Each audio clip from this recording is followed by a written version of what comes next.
I'm Natalie, and for 12 years I believed family meant sacrifice without question.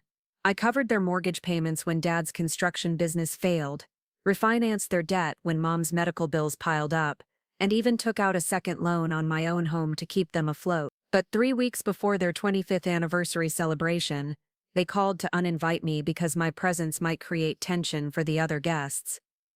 That phone call cost them everything, because sometimes the person who saves you is the same person who can destroy you. Before we jump back in, tell us where you're tuning from, and if this story touches you, make sure you're subscribed, because tomorrow I've saved something extra special for you. The rain drummed against the floor-to-ceiling windows of my Pearl District loft as I stared at the stack of financial documents spread across my dining table. November in Portland always felt like the city was holding its breath, waiting for winter to finally arrive. The late afternoon light filtered through the gray clouds, casting everything in that particular northwest gloom that either depressed you or made you feel deeply contemplative.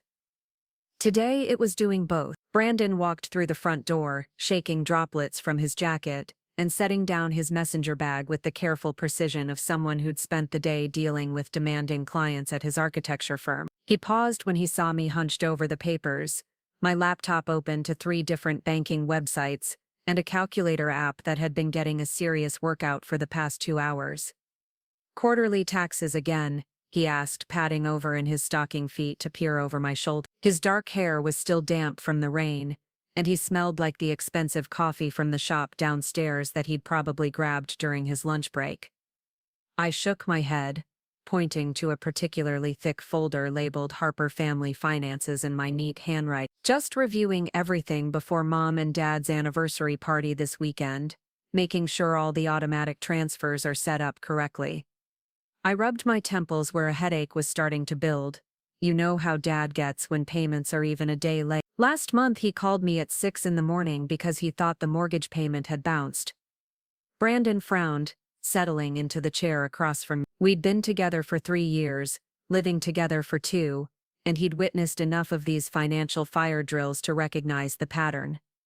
"Nat, didn't you just increase the monthly transfer amount in September? I thought we agreed you were going to start scaling back." The conversation we'd had about boundaries felt like it belonged to a different lifetime, even though it had only been 2 months ago. We'd been cleaning up after hosting his firm's summer barbecue, and I'd mentioned casually that I needed to transfer an extra $2,000 to cover Mom's physical therapy bills. He'd stopped mid-wipe on a serving platter and given me a look that was equal parts concern and frustration. "I did increase it," I said now, highlighting a line on the mortgage statement. "But then Tyler's wedding planning got more expensive, and Mom wanted to make sure they could afford the venue deposit. You know how important it is to her that everything looks perfect." My brother Tyler was getting married to Stephanie Rodriguez in the spring, and the event had somehow morphed from a simple ceremony into what Mom kept calling the social event of the season. Never mind that most of our extended family lived paycheck to paycheck and would probably need to save for months just to afford the travel expenses. Mom had convinced herself that a lavish wedding would somehow elevate our family's status in the Lake Oswego community where she'd always felt like an outsider. Brandon reached across the table and covered my hand with his. "How much are you paying now?" Total. I'd been dreading this conversation, but there was no point in hiding it from him. We'd been talking about getting engaged, maybe buying a house together in the next year or 2. He deserved to know exactly what our financial picture looked like. $3,200 a month. That covers their mortgage, Mom's car payment, the health insurance premium difference, and I'm splitting Tyler's wedding costs with them 50-50. His face went through several expressions before settling on controlled alarm. "Natalie, that's more than our rent." The words came out smaller than I intended. "But it's temporary. Once Tyler's married and settled, and once Dad's business picks up again." "How long have you been saying that?" Brandon's voice was gentle, but there was an edge to it that made my stomach clench. "Your dad's business has been about to pick up for the entire time I've known you, and there's always going to be another crisis, another emergency, another reason why they need help." I wanted to argue with him, to defend my parents the way I always did, but the numbers spread across the table told their own story. I'd been covering their mortgage payments for 12 years, ever since Dad's construction company had lost its biggest contract and he'd refused to downsize their house or lifestyle. The car payments had started when Mom's old Honda finally died, and she'd insisted she needed something reliable that happened to cost more than Brandon's monthly salary. The health insurance situation was complicated by Dad's stubborn refusal to sign up for the state exchange, claiming he didn't trust government health care. After the anniversary party, I said finally, I'll sit them down and talk about creating a timeline. Maybe we can work out a gradual reduction plan. Brandon squeezed my hand. Promise me you'll actually have that conversation. I love you, and I love that you care about your family, but you're not responsible for funding their entire lifestyle. I promised, and at the time I meant it, but as I would learn in the most painful way possible, sometimes the people you sacrifice everything for see your generosity not as love, but as weakness to be exploited. The anniversary party was scheduled for Saturday evening at the Vista Room, an upscale restaurant perched on a bluff overlooking the Columbia River Gorge. Mom had booked it 8 months in advance, and I'd quietly handled the deposit and most of the catering costs. The guest list included about 60 people, a mixture of family, Dad's old work buddies, Mom's book club friends, and several neighbors from their gated community who they considered important connections. I'd spent the previous weekend driving to 3 different specialty stores to find the perfect gift. Mom had mentioned wanting to redo their master bathroom, something about the tile being dated, and the fixtures needing update. I'd found a beautiful set of vintage brass hardware at an antique shop in Selwood, and had paired it with a gift certificate for a bathroom renovation consultation. The whole package had cost me nearly $800, but seeing Mom's face when she opened gifts always made the expense feel worthwhile. Tuesday evening, I was at my desk reviewing a client's portfolio, when my phone rang. Mom's contact photo filled the screen, a picture I'd taken of her and Dad at last year's Christmas dinner, both of them laughing at something Tyler had said. I answered on the second ring, already mentally switching gears from work mode to daughter mode. Hi Mom, how are you feeling? Are you excited about Saturday? I cradled the phone between my ear and shoulder while I saved my work and closed my laptop. There was a pause that lasted just a beat too long. Natalie, honey, that's actually why I'm calling. Your father and I have been talking, and we've made a difficult decision about the anniversary party. Something in her tone made me sit up straight. Mom had a particular way of speaking when she was about to deliver news she knew I wouldn't like, a careful modulation that made every word sound rehearsed. What kind of decision? Well, you know how important this event is to us. It's not just a party, it's really about celebrating our marriage and our family's place in the community. We want everything to be perfect, and we've realized that having you there might create some tension that we'd rather avoid. The words hit me like ice water. Tension? What are you talking about? Mom sighed, and I could picture her in their renovated kitchen, probably pacing between the granite island and the stainless steel refrigerator I'd helped them buy 2 years ago. Honey, you know how you can be sometimes. You have a tendency to make things about yourself, and frankly some of our friends have noticed how dependent we've become on your financial help. It sends the wrong message about our family's stability. I felt like I was falling through space. Mom, I don't understand. Are you uninviting me from your anniversary party? It's not personal, sweetheart. It's just that Tyler and Stephanie will be there, and they're at such a happy, exciting time in their lives. We don't want anything to overshadow their engagement announcement, or make the evening feel heavy. You understand, don't you? The engagement announcement. This was the first I was hearing about Tyler proposing to Stephanie, and apparently it was going to happen at Mom and Dad's anniversary party, an event I'd helped plan and pay for, where I was now being told I wasn't welcome because my presence might somehow diminish the joy of the occasion. How exactly would my presence make things heavy? I asked, surprised by how steady my voice sounded when everything inside me felt like it was crumbling. Oh, you've been so stressed lately, so focused on work and money, people can sense that kind of negative energy. And honestly, some of our friends have asked questions about why you're always handling our finances. It's embarrassing, Natalie. It makes your father look like he can't provide for his own family. I stared at my reflection in the dark window, watching a stranger's face process words that didn't seem real. So you want me to stay home because I've been helping you financially? We never asked you to do that, Mom said quickly, that was your And now it's created this awkward dynamic where people think we're charity cases. The Hendersons mentioned it just last week at the grocery store. They said something about how nice it must be to have such a successful daughter who can afford to take care of her parents. It was mortifying. The Hendersons were Mom's neighbors, a retired couple who spent most of their time gossiping about everyone else's business. The fact that Mom was more concerned about their opinion than about how her words were affecting me felt like a physical blow. "What about my gift?" I asked stupidly, as if bathroom hardware could somehow fix whatever was breaking between us. "Oh, that's so sweet of you, honey. You can just drop it off sometime next week, or maybe give it to us for Christmas instead." I ended the call without saying goodbye, something I'd never done in my 32 years of life. My hands were shaking as I set the phone down on my desk, and for several minutes I just sat there staring at the dark screen, trying to process what had just happened. Brandon found me there an hour later, still sitting in the same position. He took one look at my face and knew something was catastrophically wrong. "What happened?" When I told him about the conversation, his reaction was immediate and volcanic. "They uninvited you from their anniversary party. The party you've been planning and paying for." He started pacing around our living room, running his hands through his hair in agitation. "Natalie, this is insane. Even for them, this is beyond the pale." I felt oddly detached from his anger, like I was watching someone else's life fall apart. Maybe they have a point about the financial thing. Maybe I have been making people uncomfortable. Brandon stopped pacing and stared at me.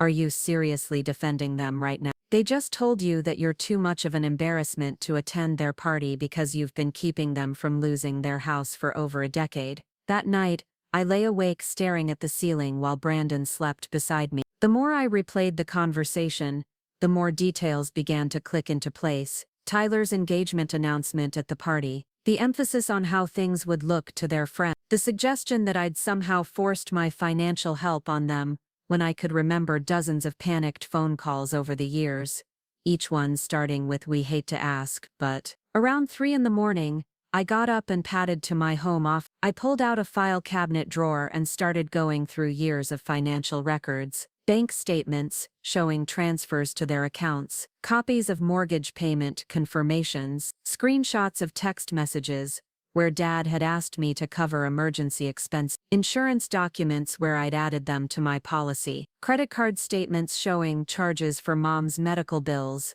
Tyler's college expenses, countless family dinners and holidays, where I'd quietly picked up the tab. The paper trail painted a picture of a family that had been living beyond their means for over a decade, propped up by a daughter who'd never learned how to say no. But it also showed something else, something that made my chest tighten with a mixture of rage and heartbreak. In all those years of payments and transfers and bailouts, not once had my parents acknowledged the sacrifice I was making. Not once had they said thank you, or asked if I could afford it, or suggested that maybe they should downsize their lifestyle to match their actual income. I'd been so focused on being the good daughter, the reliable one, the problem solver, that I'd never stopped to ask myself why I was the only one expected to solve everyone else's problems. By Thursday morning, I'd made a decision that would change everything. I called Gregory Coleman, the estate planning attorney, who'd helped me set up my financial portfolio 3 years earlier.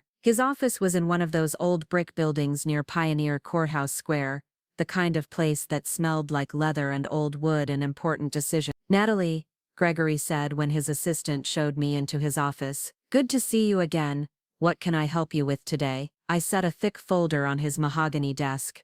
"I need to understand exactly what my legal position is regarding some properties I've been making payments on." Gregory's eyebrows rose slightly as he opened the folder and began scanning the documents I'd organized. Years of mortgage statements, insurance policies, tax records and bank transfers. "This is quite comprehensive. Are you looking to formalize some kind of loan agreement with your parent?" "Actually," I said, surprising myself with how calm I sounded, "I'm wondering what happens to a property when someone else has been making the mortgage payments for 12 years but isn't on the deed." Gregory leaned back in his leather chair, his expression shifting from casual interest to focused attention.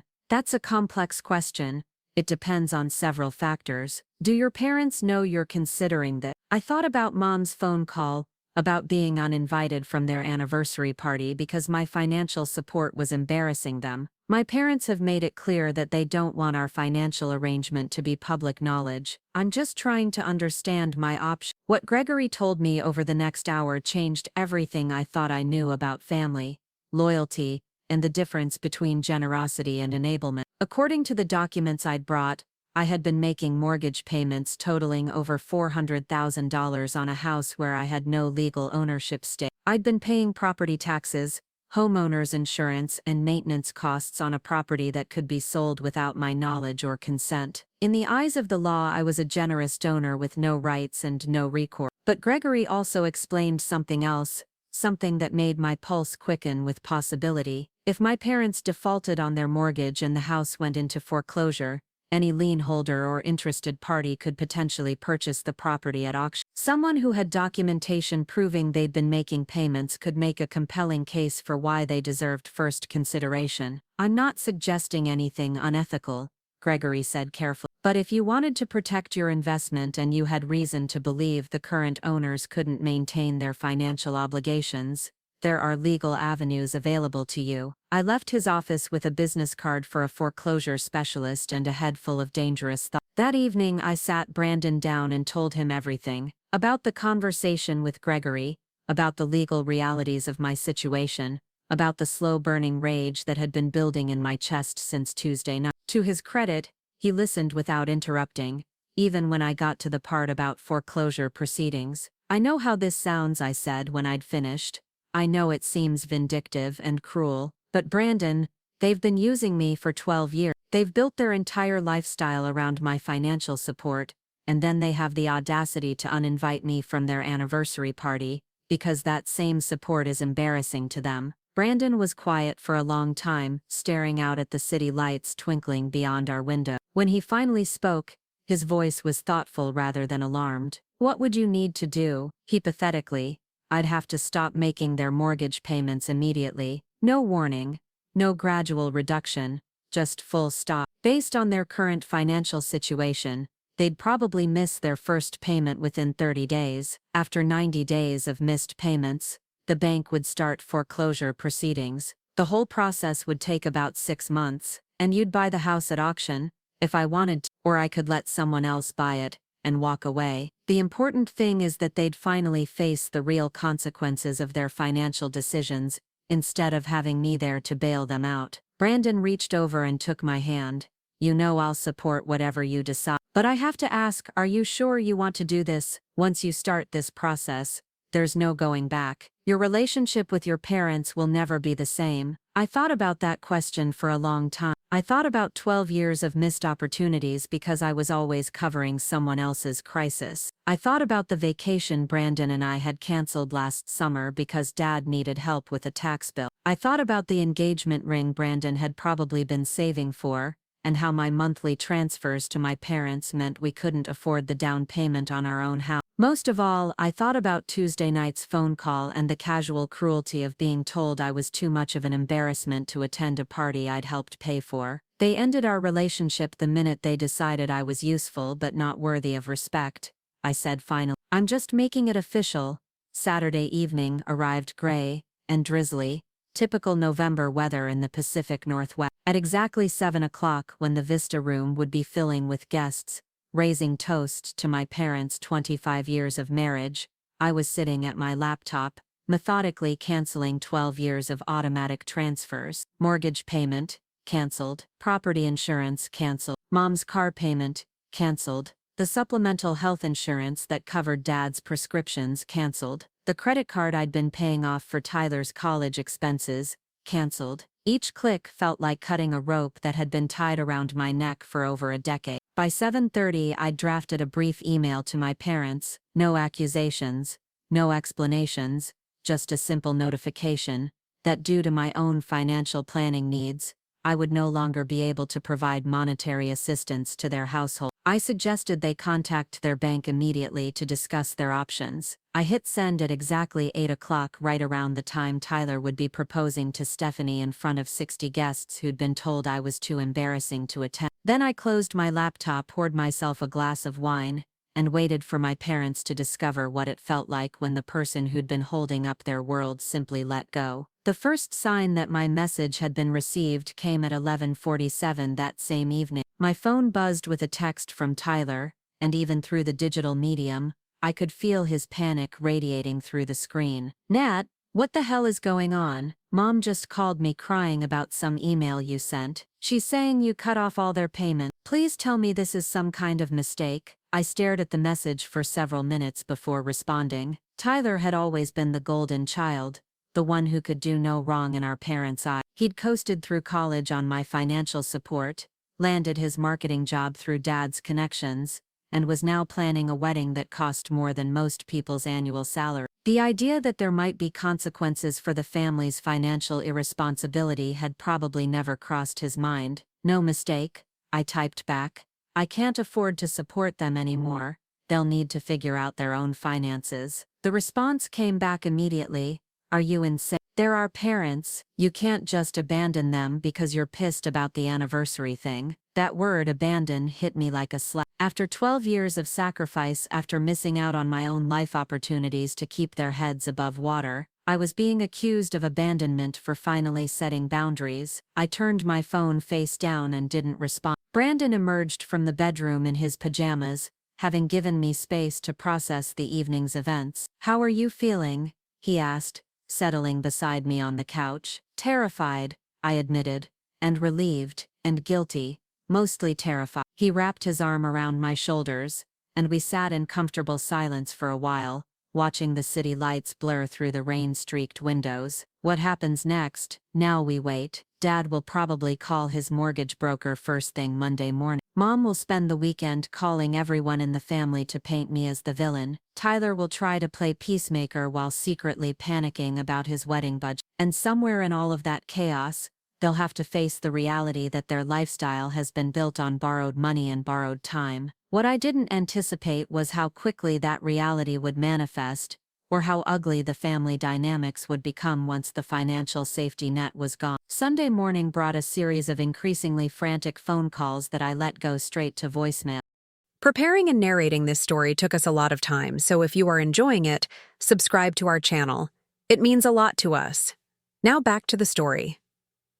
Mom's voice grew more shrill with each message, progressing from hurt confusion to righteous indignation to barely contained hysteria. Dad's messages were shorter but more ominous, filled with vague threats about family loyalty and consequences for ungrateful daughters. The most illuminating call came from Aunt Linda, Mom's younger sister who lived in Seattle. Linda had always been the family mediator, the one who smoothed over conflicts and kept everyone talking to each other. Her voicemail was different from the others, less emotional and more calculating. "Natalie, honey, your mother called me this morning absolutely beside herself. I know you're upset about the anniversary party situation, but cutting off their financial support seems a bit extreme, don't you think? Your parents have been bragging about your success for years, telling everyone how proud they are of their daughter who's doing so well.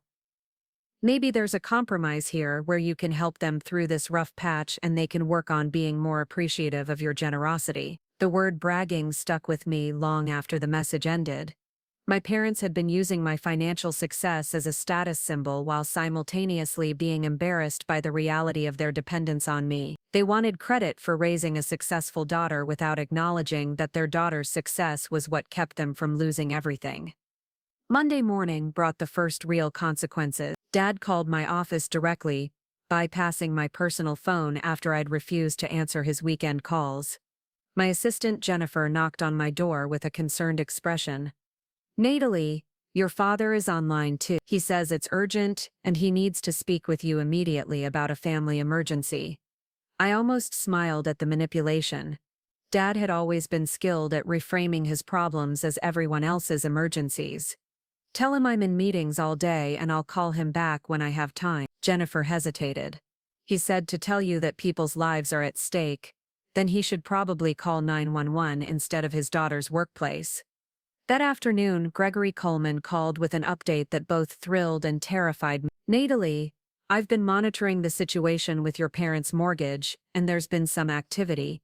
Your father contacted Pacific Northwest Trust this morning trying to negotiate a payment extension. According to my contact there, he claimed there had been a banking error that would be resolved by the end of the week.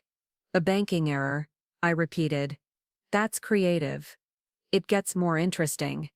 He also inquired about adding a cosigner to the mortgage to help with payment reliability. When they asked who the potential cosigner would be, he mentioned your name.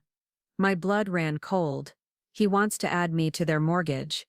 After uninviting me from their anniversary party because I'm an embarrassment, it appears that, of course, any change to the mortgage terms would require your signature and financial disclosure.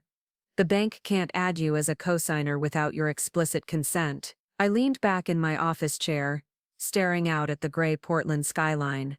The audacity was breathtaking. In the span of less than a week, I'd gone from being too embarrassing to attend their anniversary party to being their potential financial salvation. The hypocrisy would have been almost amusing if it weren't so devastating. What did the bank tell him? That they'd need to speak with you directly about any co-signing arrangements. I took the liberty of calling them myself and explained that you have legal representation regarding this matter. They've flagged the account to route any inquiries through my office. Good. I don't want them to have any way to manipulate this situation. Tuesday brought an escalation I should have seen coming but somehow hadn't prepared for. I was reviewing quarterly projections when Jennifer knocked on my door again, this time with an expression of barely contained alarm. Natalie, your mother is in the lobby.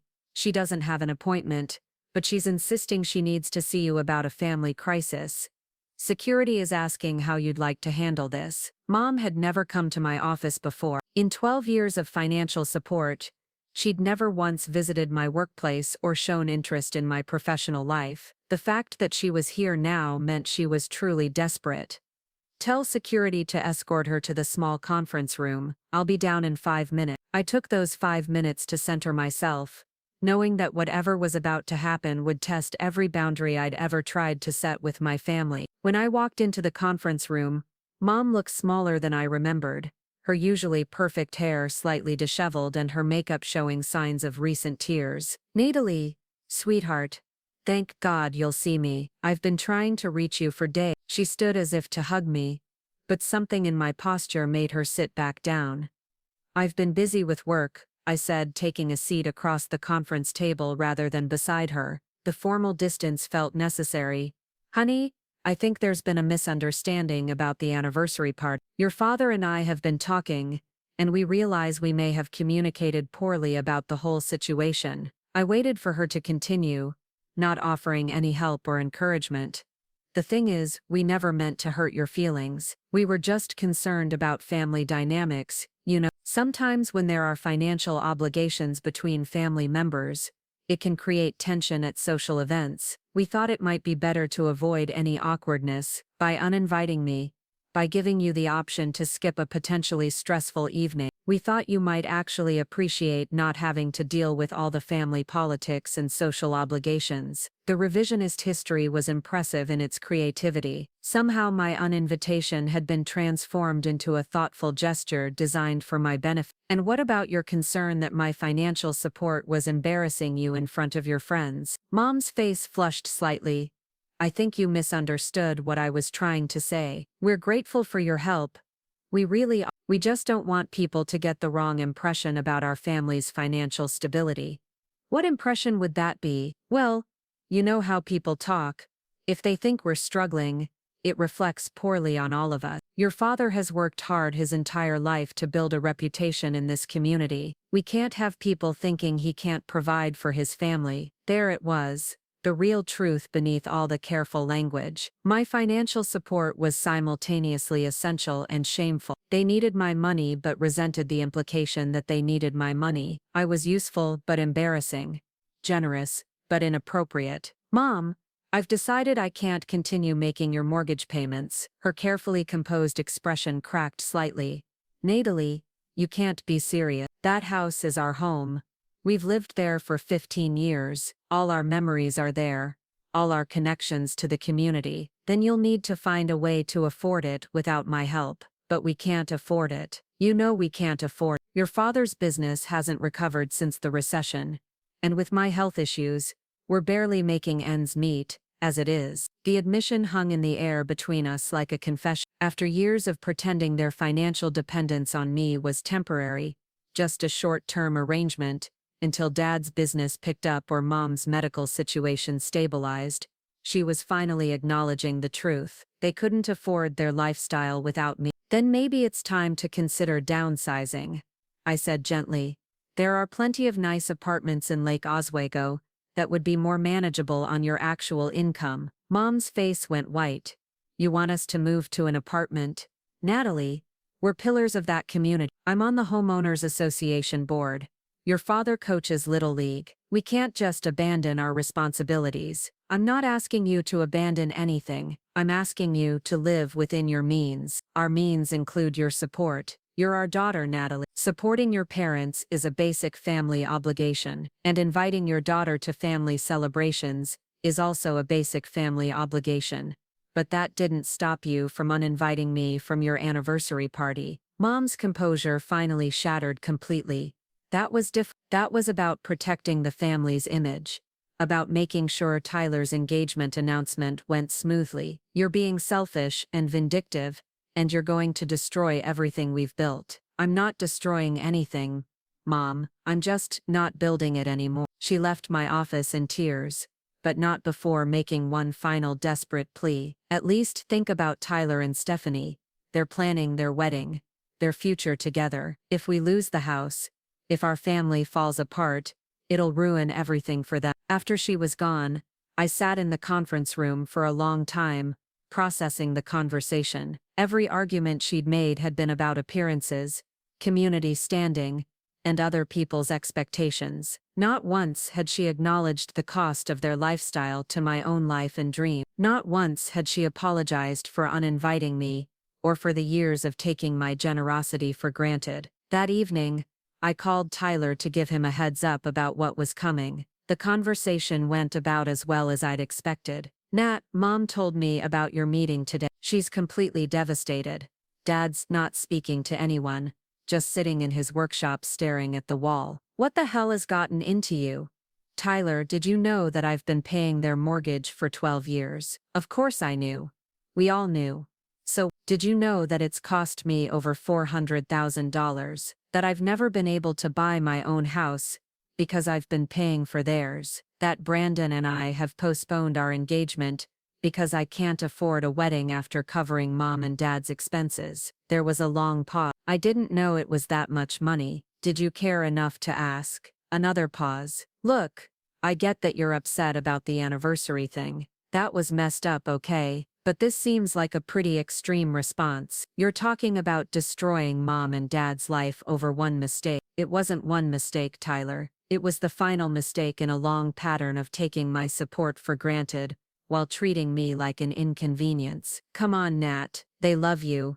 They're proud of you. They brag about you to everyone. They brag about my success while being embarrassed by the reality of their dependence on that success. They want credit for raising a successful daughter without acknowledging that their daughter's success is what's keeping them afloat. Tyler was quiet for a moment. When he spoke again, his voice was smaller, less defensive. What about my wedding? Stephanie and I have been planning this for 2 years. If Mom and Dad lose their house, they won't be able to help with any of the costs. And there it was, the real concern beneath all the family loyalty rhetoric. Tyler wasn't worried about our parents' emotional well-being, or their marriage, or their place in the community. He was worried about his wedding budget. Tyler, how much are Mom and Dad actually contributing to your wedding? They promised to cover the venue and the catering. That's about $30,000. And where do you think that $30,000 was going to come from? Silence.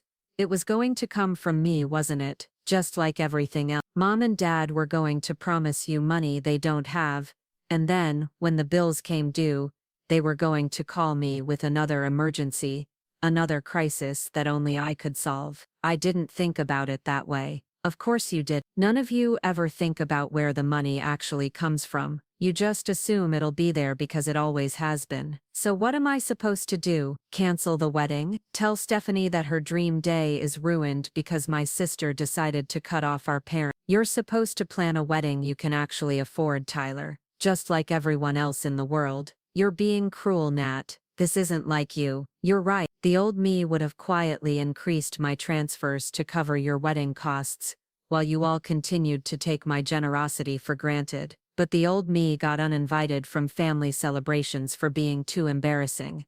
So maybe it's time for a new. I hung up before he could respond, my hands shaking with adrenaline and anger, and a strange kind of liberation. Wednesday brought an unexpected development. Gregory called me just after lunch with news that changed the entire timeline of my plan. Natalie, there's been a significant development with your parents' mortgage situation. They've missed their October payment entirely. I frowned. That's impossible. I made the October payment. It was one of the last transfers I completed before canceling everything. According to Pacific Northwest Trust, the October payment was reversed. Your parents called the bank on Monday claiming there had been a fraudulent transaction on their account and requested a reversal of the mortgage payment. The audacity took my breath away. Not only had my parents tried to manipulate the bank into extending their payment deadline, they'd actually reversed the last payment I'd made on their behalf, essentially stealing money that I'd already transferred to cover their obligations. Can they do that legally?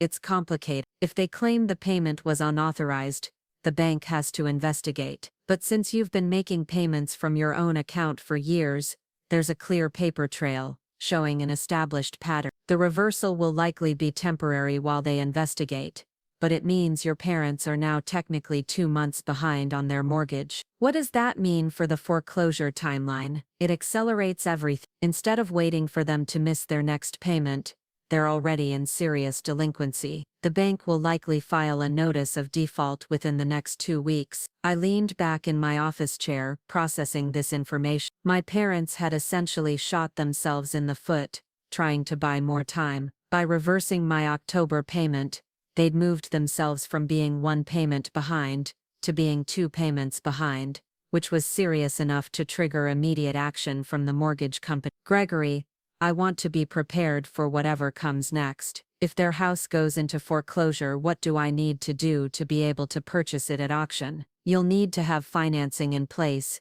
either through a mortgage or cash purchase. Given your income and credit history, getting approved shouldn't be a problem. The bigger question is whether you're prepared for the legal and emotional battle that's going to come with this decision. What kind of battle? Your parents aren't going to accept this quiet. They'll likely try to challenge the foreclosure, claim financial elder abuse, maybe even accuse you of manipulating their bank accounts. It could get very ugly very quickly. I thought about Mom's visit to my office, about Tyler's accusations of cruelty, about the 12 years of sacrifice that had been dismissed as embarrassing. It's already ugly, Gregory. At least this way, the ugliness will have an end point. That evening, I came home to find Brandon in the kitchen making dinner, something elaborate with multiple pans, and what looked like a very expensive bottle of wine open on the counter. He looked up when I walked in, his expression unreadable. Rough day? He asked, stirring something that smelled amazing. You could say that. I told him about the reversed payment, about the accelerated foreclosure timeline, about Gregory's warnings regarding legal battle. Brandon listened without commenting, occasionally asking clarifying questions, but mostly just letting me talk through the implications of what was happening. When I finished, he handed me a glass of wine and leaned against the counter. I have something to tell you, he said, his tone careful. Your brother called me at work today. My stomach dropped. Tyler called you. About what? He wanted to know if I could talk sense into you. He seems to think I have some kind of influence over your decisions regarding your family. What did you tell him? I told him that you're the smartest, most thoughtful person I know, and that if you've made this decision, you probably have very good reasons for it. Brandon paused, swirling his wine. But I also told him something else. I told him that I've been watching you sacrifice your own dreams for 12 years to prop up a family that treats you like an ATM with feelings. I told him that the woman I fell in love with deserves better than being uninvited from family events for the crime of being too generous. I felt tears prick at my eyes. How did he respond to that? He got very quiet. Then he asked if you were really serious about letting them lose their house. When I said yes, he asked if there was anything he could do to change your mind. And Brandon moved closer, setting down his wine glass and taking my hands in his. I told him that maybe instead of trying to change your mind, he should try changing his parents' behavior. Maybe if they apologized for uninviting you, acknowledged how much you've sacrificed for them, and committed to treating you with the respect you deserve, there might be room for a conversation about the future. You said that? I said more than that, actually. I told him that I've been wanting to propose to you for 2 years, but every time I start saving for a ring, your family has another crisis that drains your savings account. I told him that you deserve to have your own life, your own dreams, your own financial security. The tears were flowing freely now. Brandon, I'm not trying to pressure you into any particular decision about your family, Nat, but I want you to know that whatever you choose, I'm on your side. If you want to foreclose on their house, I'll help you navigate the legal process. If you want to reconcile with them, I'll support that too, but I won't stand by and watch them continue to treat you like you don't matter. That night, as we lay in bed listening to the rain against our windows, I made a decision that felt both terrifying and inevitable. I was going to see this through to the end, whatever that end might look like. My parents had made their choice when they uninvited me from their anniversary party. Now they would live with the consequences of that choice. Friday morning brought the official notice I'd been expecting. Gregory called to inform me that Pacific Northwest Trust had filed a notice of default on my parents' property. They had 30 days to bring their account current or face foreclosure proceedings. The interesting thing, Gregory said, is that your father called the bank yesterday trying to get you added as a co-signer again. When they told him that would require your consent and presence at the signing, he apparently became quite agitated and demanded to speak to a supervisor. Let me guess. He tried to claim he had power of attorney or some other legal authority to sign on my behalf. Exactly. Of course, the bank couldn't find any such documentation in their files, and when they asked him to provide it, he hung up. I wasn't surprised. Dad had always believed that being a parent gave him certain rights over his adult children's lives and finances. The idea that I could simply refuse to help them probably seemed impossible to him. What happens next? Now they have a month to come up with about $8,000 to bring the mortgage current. If they can't, the house will go to auction approximately 4 months from now. And if I want to bid on it at auction, we'll need to start the pre-approval process for your financing immediately. I've already spoken to a mortgage broker who specializes in foreclosure purchases. She can meet with you early next week. That afternoon, I did something I'd never done before in my adult life. I called in sick to work, drove to the coast, and spent the day walking on Cannon Beach, trying to process the magnitude of what I was setting in motion. The beach was nearly empty, gray skies and cold wind keeping away all but the most determined visitors. I walked for hours, my thoughts swirling like the storm clouds overhead. In 4 months, my childhood home would be on the auction block. In 4 months, my parents would either find a way to save themselves or lose everything they'd spent 15 years building. But as I stood on the sand watching the waves crash against the rocks, I realized something that surprised me. I wasn't hoping they'd fail. Despite everything, despite the uninvitation and the years of taking my generosity for granted, I didn't actually want to see my parents homeless. What I wanted was for them to finally understand the real cost of their choices. I wanted them to face the consequences of treating their daughter's love as a given, while treating her presence as an embarrassment. I wanted them to learn the difference between family loyalty and family exploitation. Whether they learned those lessons in time to save their house remained to be seen. The mortgage pre-approval meeting on Monday morning felt like crossing a bridge with no way back. Jennifer Walsh, the foreclosure specialist Gregory had recommended, met me at a coffee shop in downtown Portland rather than her office. She was younger than I'd expected, probably in her early 30s, with sharp eyes and the kind of direct communication style that comes from dealing with financial disasters on a daily basis. "I've reviewed your financial documents," she said, sliding a folder across the small table. "Your approval for a foreclosure purchase loan is essentially guaranteed, your income is stable, your credit score is excellent, and you have substantial savings. The bank sees you as a minimal risk." I opened the folder to find a pre-approval letter for up to $600,000, more than enough to cover the likely auction price for my parents' house. "How does the auction process work?"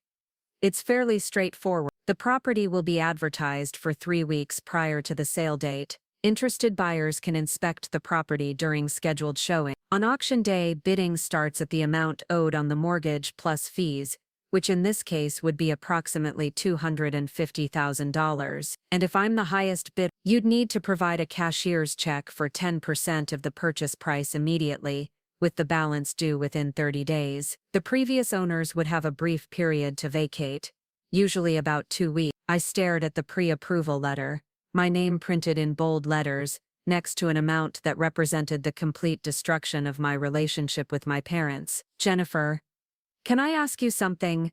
In your experience, do families ever recover from situations like that? She was quiet for a moment, stirring her coffee with deliberate precision. I've been doing this for 8 years, Natalie. I've seen adult children foreclose on their parents' properties, siblings bidding against each other at auctions, families torn apart by financial desperation. The honest answer is that most of these relationships never fully recover. But some do.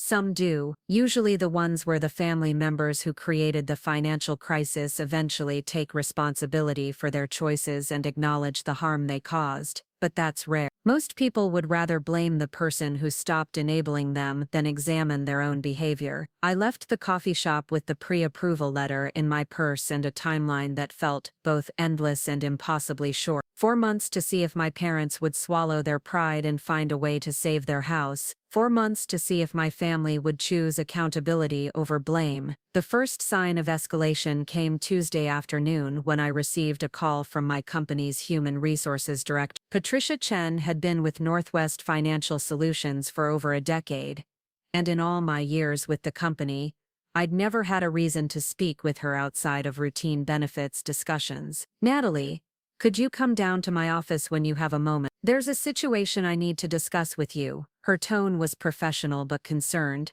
and I felt my stomach tighten as I made my way to the HR department. Patricia's office was small and windowless, decorated with motivational posters, and a collection of succulents that somehow managed to thrive under fluorescent lights. Please, sit down, she said, closing the door behind me. I received a call this morning from someone claiming to be your father. He was quite upset and made some concerning allegations about your behavior. I closed my eyes briefly, trying to center myself.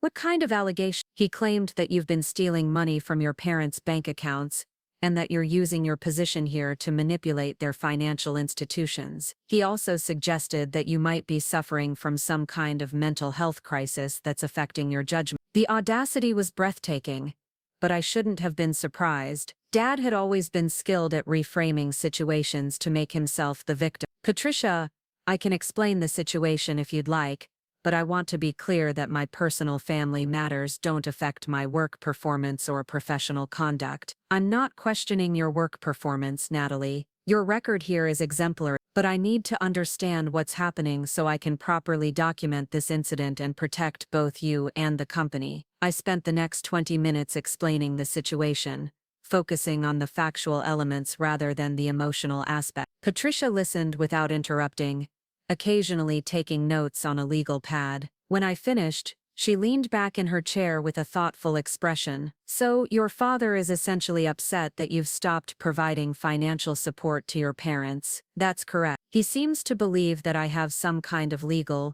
or moral obligation to continue paying their bills indefinitely, and he thought calling your employer would somehow pressure you into changing your mind. Apparently, Patricia shook her head. I'm going to make a note in your file documenting this conversation, and the fact that your father's claims appear to be related to a family financial dispute rather than any professional misconduct. If he calls again, I'll refer him to our legal department. Thank you. I'm sorry this has become a workplace issue. Don't apologize. You're not responsible for your father's behavior. But Natalie, I want you to know that if this situation escalates further, the company has resources available to help employees dealing with family harassment or financial abuse. The phrase financial abuse stayed with me for the rest of the week. I'd never thought of my parents' behavior in those terms, but the more I considered it, the more accurate it seemed. They'd conditioned me to believe that their financial stability was my responsibility,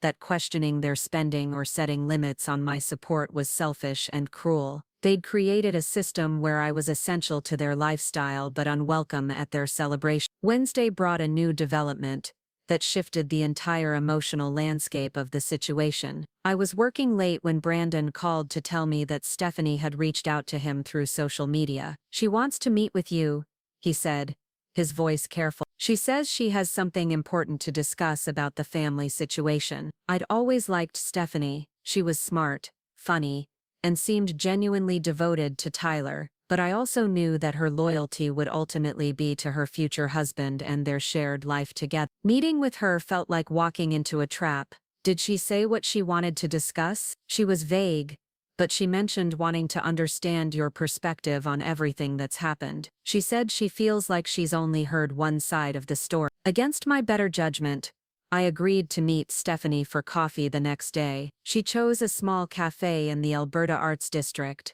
far enough from both our usual haunts that we wouldn't run into anyone we knew. When I arrived, she was already seated in a corner booth, looking tired and stressed in a way I'd never seen before. "Natalie, thank you for meeting with me," she said, standing to give me a hug that felt genuinely warm. "I know this whole situation is complicated, and I didn't want to just rely on what Tyler and his parents have told me." We ordered coffee and sat in awkward silence for a few moments before Stephanie spoke again. "Tyler told me that you've been supporting his parents financially for years. He said you've been paying their mortgage."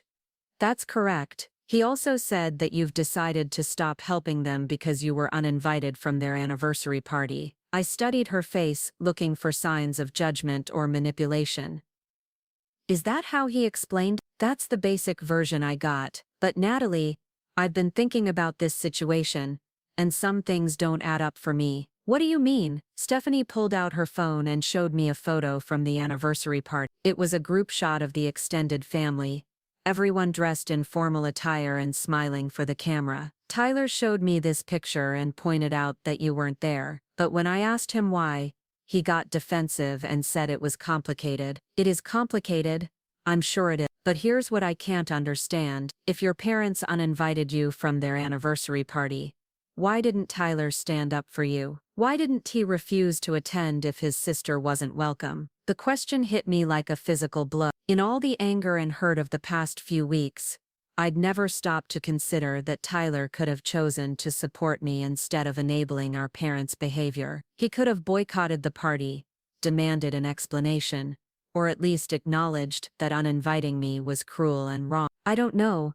I said quietly. "And here's another thing that bothers me. Tyler keeps talking about how you're destroying the family over one mistake, but he's never explained what that mistake actually was. What did your parents do that was so bad you'd stop supporting them financially?" I found myself telling Stephanie the whole story, from the uninvitation phone call to the revelation about the reversed mortgage payment. She listened without interrupting, her expression growing increasingly troubled as I spoke. "Natalie, I had no idea. Tyler made it sound like you were overreacting to a minor slight. He never told me that they uninvited you because your financial support was embarrassing to them. He probably doesn't see it that way. Maybe not, but I do. And honestly, it makes me question some things about how this family handles money and relationships." "What do you mean?" Stephanie was quiet for a long moment, staring into her coffee cup. "Tyler and I have been planning our wedding for 2 years. The budget we settled on was based partly on his parents' promise to contribute $30,000. But last month, when I asked Tyler to confirm the details with them, he got evasive. He said they were working on it and not to worry. And now I'm wondering if they ever had $30,000 to contribute, or if they were planning to ask you to cover their portion of the wedding expenses." The possibility hadn't occurred to me, but it made perfect sense. Mom and Dad had probably made grand promises about contributing to Tyler's wedding, knowing they didn't have the money, but assuming they could manipulate me into covering the costs when the time came. "What are you going to do?" "I'm going to have a very serious conversation with Tyler about financial honesty and family dynamics, and I'm going to insist that we plan a wedding we can actually afford without relying on anyone else's money. Tyler might not like that. Then Tyler needs to decide what's more important to him, having an expensive wedding, or having a marriage built on honesty and mutual respect." I left the cafe feeling oddly hopeful. Stephanie's perspective had reminded me that not everyone in my family was willing to accept the dysfunction as normal. Maybe there was still a chance for at least some relationships to survive this crisis. That optimism was short-lived. Friday afternoon brought a call from Gregory with news that changed everything about the timeline and stakes of the situation. Natalie, your parents have hired an attorney. What kind of attorney? A lawyer who specializes in elder abuse and financial exploitation cases. They've filed a petition with the court, claiming that you've been manipulating their finances, and that your sudden withdrawal of support constitutes financial abuse. I felt the blood drain from my face. Are you serious? Unfortunately, yeah. The petition includes allegations that you've been controlling their bank accounts, making unauthorized payments, and threatening to destroy their financial security if they don't comply with your demands. All of which is completely false. I know that, and will be able to prove it. But in the meantime, they've requested a restraining order that would prevent you from taking any actions related to their mortgage or financial accounts. Can they do that?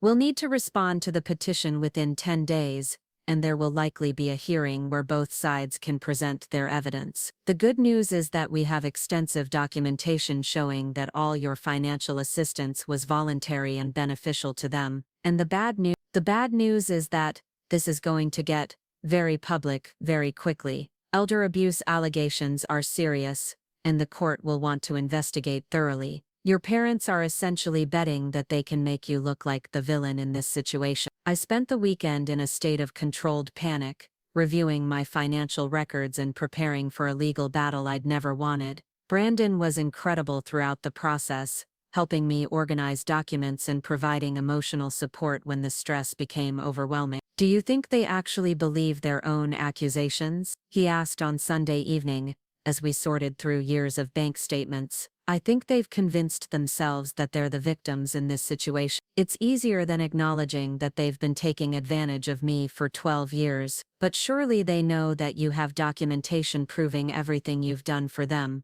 They probably assume that family loyalty will prevent me from using that documentation against them. They've spent so long taking my generosity for granted that they can't imagine me actually fighting back. Monday morning brought the official service of legal paper. A process server arrived at my office with a thick envelope containing my parents' petition, supporting documents, and a notice of hearing scheduled for the following Friday. Reading through their allegations was like looking at a funhouse mirror version of our family history. According to the petition, I had systematically isolated my parents from their financial independence, created a situation where they were dependent on my support, and then used that dependency to control their behavior. The withdrawal of my financial assistance was characterized as retaliation for their attempts to set healthy boundaries in our relationship. The narrative was so perfectly inverted that I almost had to admire its creativity. In their version of events, uninviting me from their anniversary party wasn't cruel exclusion.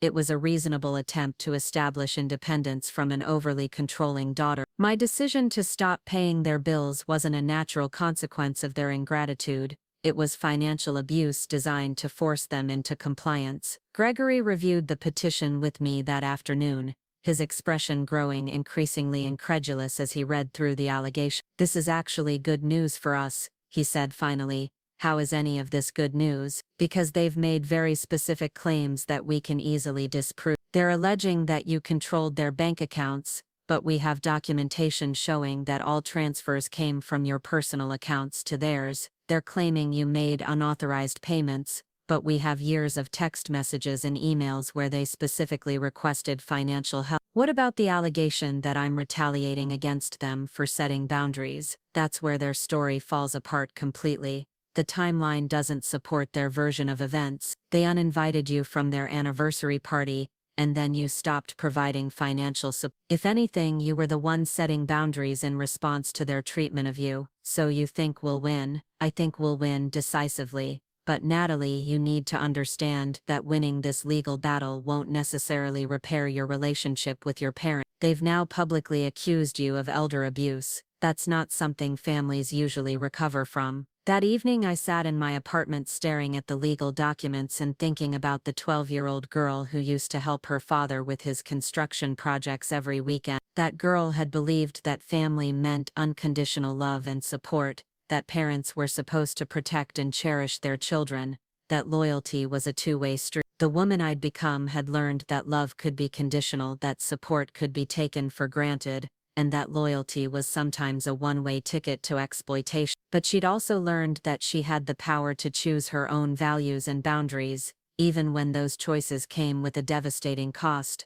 The legal hearing was scheduled for Friday morning. In 5 days, I would sit in a courtroom while my parents tried to convince a judge that their daughter's generosity was actually abuse. In 5 days, I would have to defend my character and motivations against people who were supposed to love me unconditionally, but I was ready. I had documentation, witnesses, and most importantly, I had the truth. Whether my parents were ready to face that truth remained to be seen. The week leading up to the hearing was a blur of preparation and anxiety. Gregory arranged for me to meet with a forensic accountant who specialized in family financial disputes. Sandra Martinez was a woman in her 50s with gray hair and the kind of calm competence that comes from years of untangling complex financial situations. "I've reviewed all the documents you provided," she said, spreading charts and graphs across the conference table. "Your financial support of your parents follows a clear pattern of voluntary assistance in response to specific requests. There's no evidence of coercion or manipulation on your part. What about their claim that I created dependency?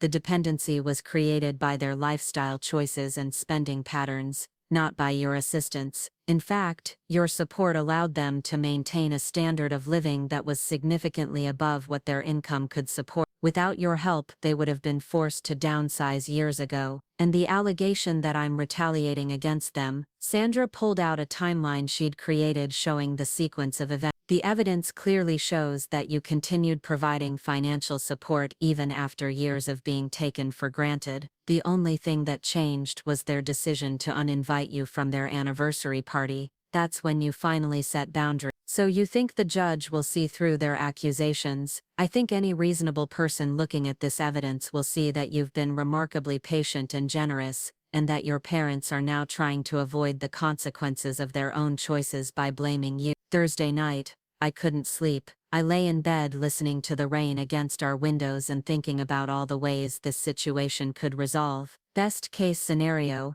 the judge would dismiss my parents' petition, and they would be forced to face the reality of their financial situation. Worst case scenario, I would be painted as an abusive daughter in a public forum, my reputation damaged by people who were supposed to love me. But there was a third possibility I hadn't allowed myself to consider until now. Maybe, just maybe, the legal process would force my parents to confront the truth about their behavior. Maybe sitting in a courtroom and hearing their financial history laid out in objective terms would make them realize how unfairly they'd treated me. Maybe it wasn't too late for my family to find its way back to something resembling health and honesty. Friday morning dawned gray and drizzly, typical November weather in Portland. I dressed carefully in a navy suit and conservative heels, wanting to project competence and respectability. Gregory met me at the courthouse steps, carrying a briefcase full of evidence and wearing an expression of quiet confidence. "Remember," he said as we walked through the metal detectors,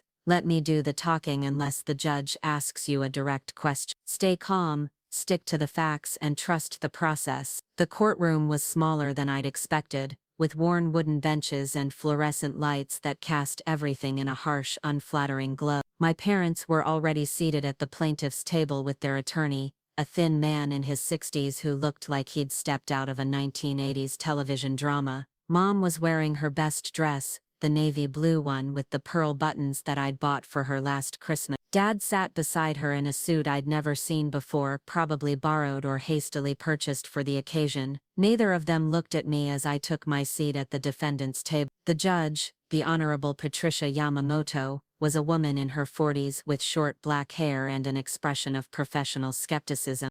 She reviewed the case files briefly before calling the session to order.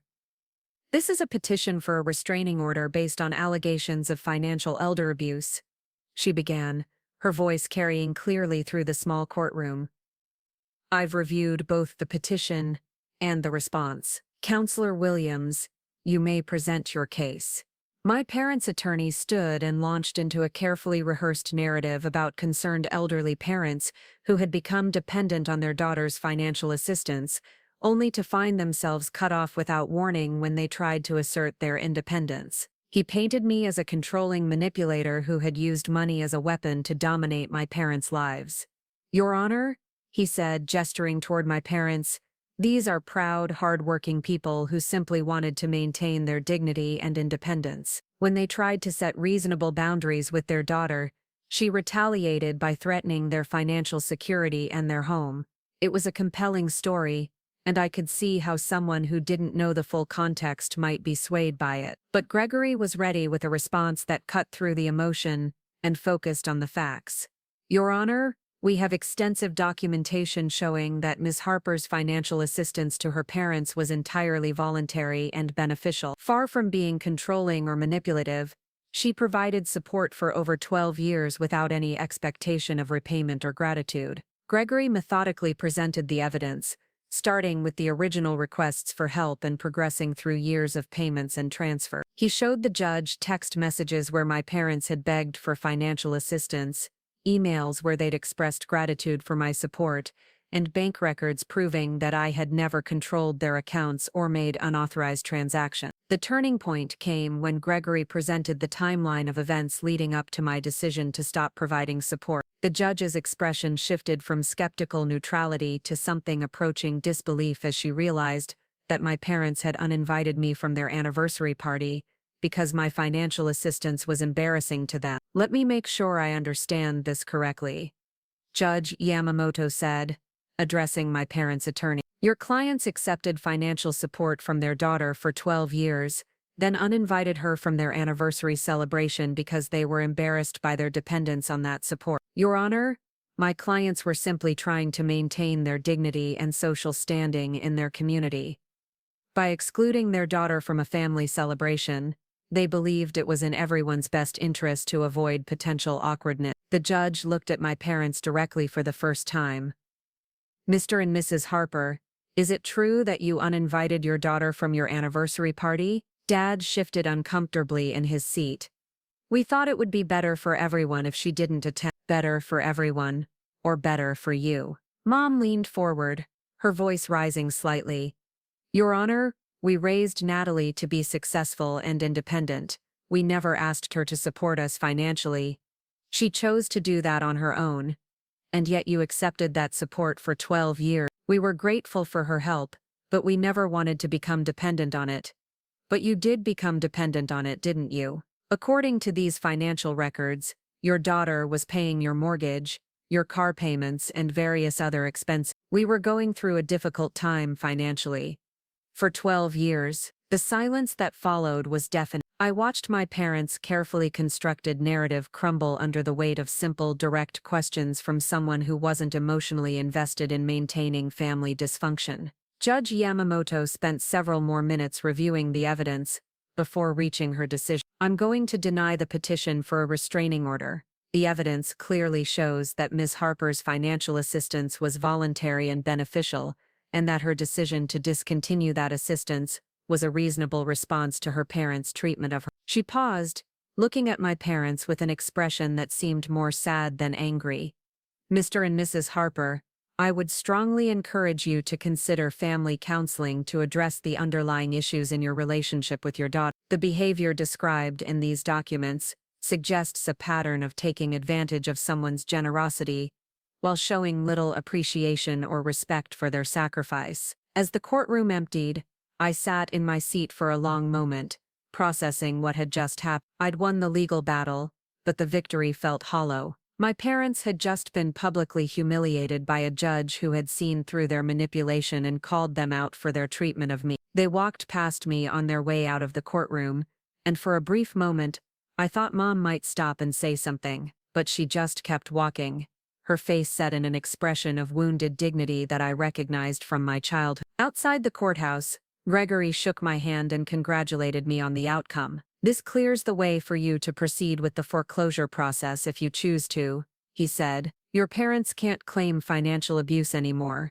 and their petition has been officially dismissed." As I walked back to my car, I realized that the legal victory had answered one question while raising another. I now had the legal right to proceed with foreclosing on my parents' house, but I still didn't know if I had the emotional strength to follow through with it. The next few months would determine whether my family could find a way back to each other, or whether we would remain strangers connected only by shared DNA and a history of mutual disappointment. The weeks following the court hearing passed in an eerie silence that felt more ominous than any of the previous confrontations. I'd expected anger, retaliation, maybe even an attempt at reconciliation from my parents. Instead, I got nothing. No phone calls, no surprise visits, no intermediaries trying to broker peace. It was as if the courtroom defeat had finally convinced them that I was beyond their ability to manipulate or control. Brandon and I fell into a routine that felt almost normal, if you could ignore the elephant in the room that was my parents' impending foreclosure. We cooked dinner together most nights, watched movies, talked about his latest architectural projects and my client portfolio. But underneath the surface normalcy, I could feel the tension building like pressure in a sealed container. "Have you thought about what you'll do if they actually lose the house?" Brandon asked one evening in mid-December. We were sitting by our fireplace, the first snow of the season dusting the windows of our loft. I'd been thinking about little else, but I hadn't found any answers that felt right. I keep going back and forth. Part of me wants to bid on the house just to prevent them from being completely homeless, but another part of me thinks that would just be enabling them all over again. What does Gregory say? He says I need to decide what outcome I can live with long term. If I buy the house, I'll either have to let them live there, rent-free, which puts us right back where we started, or I'll have to evict my own parents. If I don't buy it, they'll probably end up in some cramped apartment, and I'll have to live with knowing I could have prevented that. Brandon reached over and squeezed my hand. "There's a third option you haven't mentioned." "What's that?" "They could take responsibility for their situation and find a way to save the house themselves. They could sell some of their possessions, downsize their lifestyle, maybe even get jobs that actually pay the bills. You're not the only person in this equation with agency." It was a fair point, but after 12 years of being the solution to every crisis, it was hard to imagine my parents suddenly becoming self-sufficient. Dad was 62, and had been effectively retired since his construction business failed. Mom was 58, and had never held a job for more than a few months at a time. They'd built their identities around being successful, respected members of their community, and the idea of working retail or food service jobs to pay their bills probably seemed impossible to them. The first crack in their silence came just before Christmas, but it didn't come from them directly. Tyler called me on a Tuesday evening, his voice strained in a way I'd never heard before. "Nate, we need to talk. Can you meet me somewhere? Is everything okay?" "No, everything is not okay. Stephanie and I had a huge fight about the wedding, and now she's threatening to postpone everything until our family gets its act together." I agreed to meet him at a bar in the Pearl District, close enough to my apartment that I could walk home if the conversation went badly. When I arrived, Tyler was already there, nursing a beer and looking like he'd aged 5 years in the past month. "What happened with Stephanie?" I asked, ordering a glass of wine from the bartender. "She's been asking a lot of questions about our family's finances ever since she talked to you. Questions I can't answer because I've never paid attention to where the money actually comes from." He took a long pull from his beer. "Last week she asked me point blank if Mom and Dad really have $30,000 to contribute to the wedding, or if they were planning to ask you to cover it." "And what did you tell her?" "I told her the truth, that I didn't know, but that it didn't matter because you'd probably help out if they asked." Tyler's voice cracked slightly. "She lost it, Nat. She said I was just as bad as Mom and Dad, that I've been taking your generosity for granted my whole life without ever considering the cost to you." I felt a pang of sympathy for him, mixed with frustration at how long it had taken for anyone in my family to recognize this pattern. "What did you say to that?" I tried to defend myself, but the more I talked, the worse it got. "She started listing all the ways you've supported our family over the years, and I realized I couldn't remember a single time I'd thanked you for any of it. Not once." The admission hung in the air between us like a confession. Tyler had always been the golden child, the one who got everything handed to him without question, but sitting across from him now, I could see that he was finally beginning to understand the real cost of that privilege. "Stephanie says she won't marry me unless I can prove that I'm not just another taker in this family. She wants me to get a job that actually pays enough to support us, without anyone else's help, and she wants me to make things right with you before the wedding. And what do you want? Tyler was quiet for a long moment, staring into his beer like it might contain answers. I want to not be the kind of person who takes advantage of his sister for 12 years, and then acts like it's normal. I want to be worthy of someone like Stephanie. That's a start. Nat, I know I have no right to ask this, but is there any way you could help Mom and Dad save the house, not for them, but for the family, so we can all move forward and heal from this? I'd been expecting this request, but it still felt like a punch to the gut. Tyler, do you understand what you're asking me to do? You want me to rescue people who publicly accused me of elder abuse, rather than accept responsibility for their own choices. I know it's not fair to you. It's not just not fair. It's impossible. Even if I wanted to help them, which I'm not sure I do anymore, they've burned that bridge. They've made it clear that they see me as an ATM with inconvenient emotions attached, but they're our parents. Are they? Because parents are supposed to love and support their children, not use them as financial resources while excluding them from family celebrations. Tyler finished his beer and signaled for another. What if I could get them to apologize? What if I could make them understand how badly they've treated you? Tyler, stop. You can't fix this by mediating between us. This isn't about hurt feelings or miscommunication. This is about fundamental differences in how we view family relationships and personal responsibility. So you're really going to let them lose their house? I'm going to let them face the consequences of their own choices. There's a difference. Tyler left the bar looking defeated, and I walked home through the falling snow feeling like I'd just buried another relationship. But I also felt something else, something that surprised me with its intensity. I felt relieved. For the first time in 12 years, I wasn't responsible for solving everyone else's problems. Christmas came and went with no contact from my parents. Brandon and I spent the holiday with his family in Seattle, and the contrast between his warm, functional relatives and my own dysfunctional clan was stark. His parents asked about my work, remembered details from previous conversations, and treated me like a valued member of their family. Nobody asked me for money or made me feel guilty for existing. This is what normal families look like, I told Brandon as we drove back to Portland after the holiday. Your family could be normal too, if they chose to be, he replied, but they'd have to give up the victim narrative and actually take responsibility for their behavior. January brought a series of developments that accelerated the timeline toward foreclosure. Gregory called me on a Monday morning with an update that was both expected and shocking. Natalie, your parents have missed their third consecutive mortgage payment. The bank has officially initiated foreclosure proceedings, and the house will be auctioned on March 15th. How are they handling it?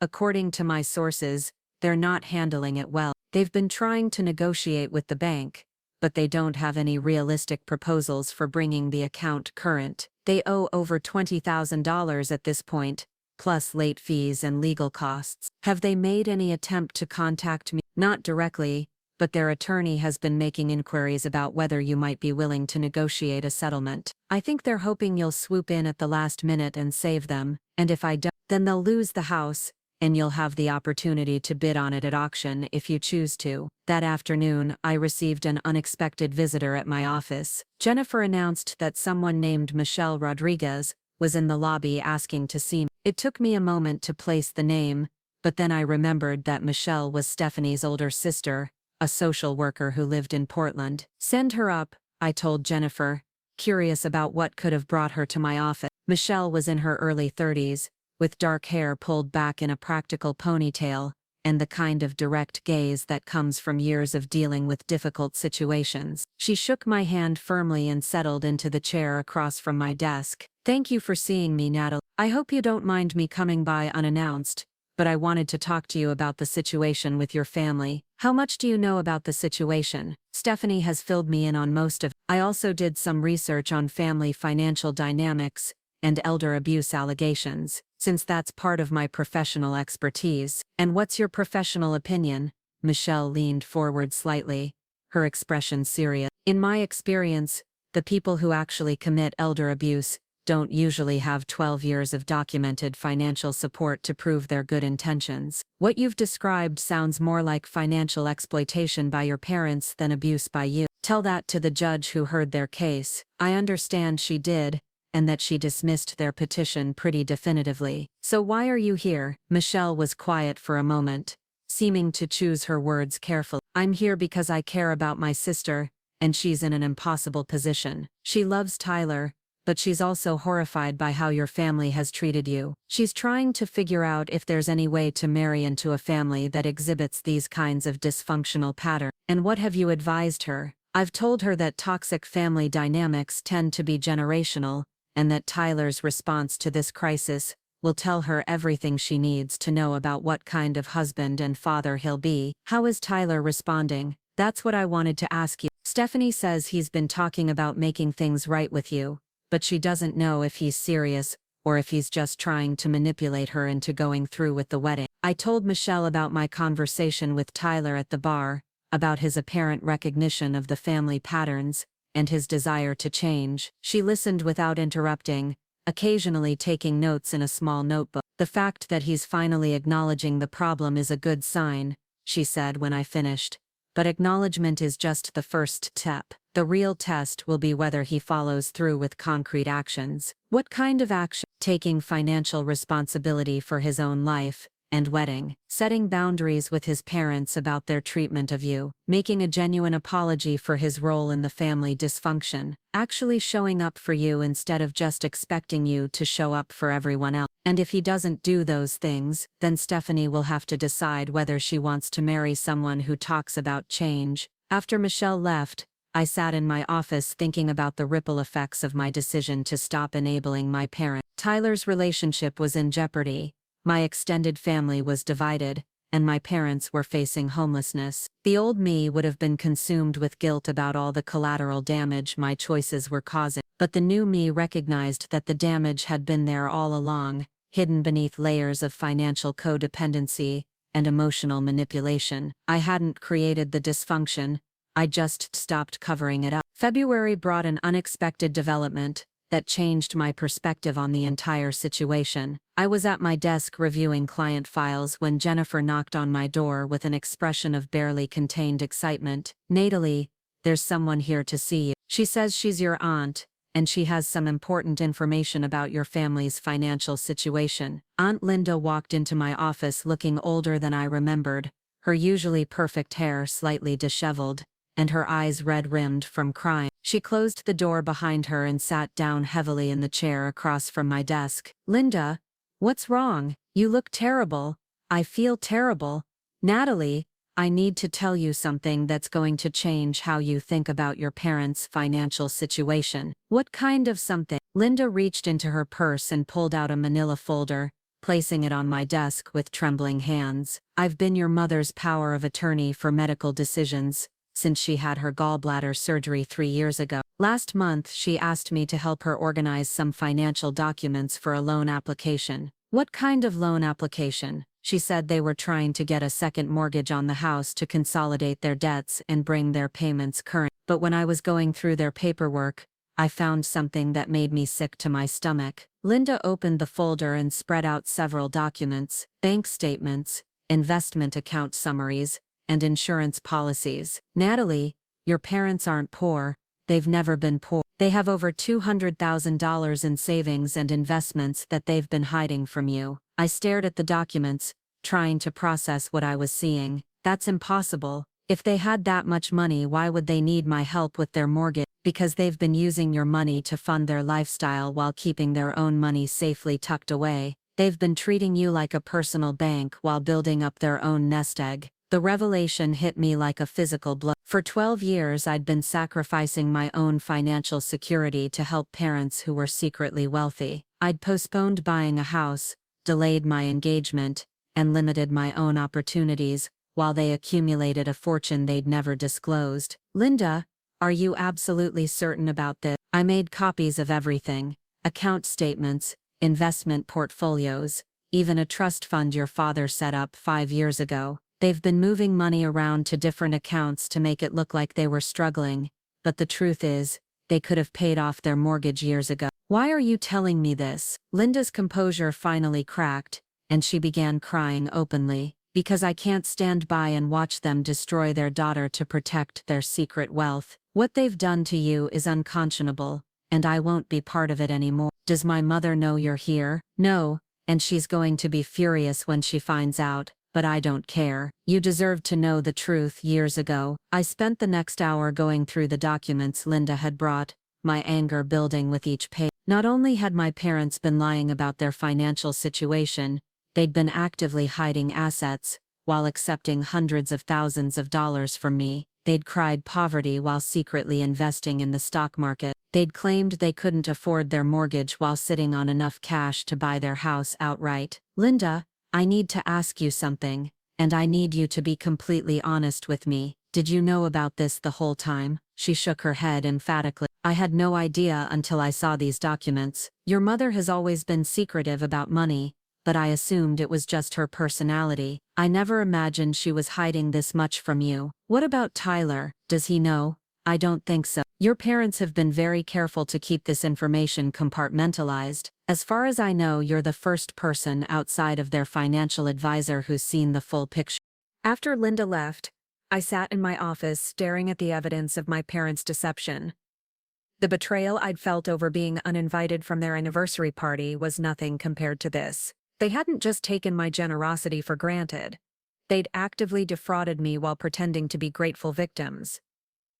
I called Gregory immediately and asked him to come to my office. When he arrived an hour later, I spread the documents across my conference table and watched his expression change from professional interest to shocked disbelief. Natalie, this changes everything. If your parents have been hiding assets while accepting your financial support, that's not just morally wrong, it's potentially criminal fraud. What are my options? You could file a civil lawsuit for financial fraud and seek to recover the money they've taken from you. You could also report them to the authorities for potential criminal prosecution.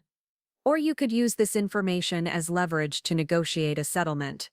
What kind of settlement? They could agree to pay you back some or all of the money they've taken, and they could use their hidden assets to bring their mortgage current and avoid foreclosure. But they'd have to acknowledge what they've done and take responsibility for it. I leaned back in my chair, thinking about the implications of each option.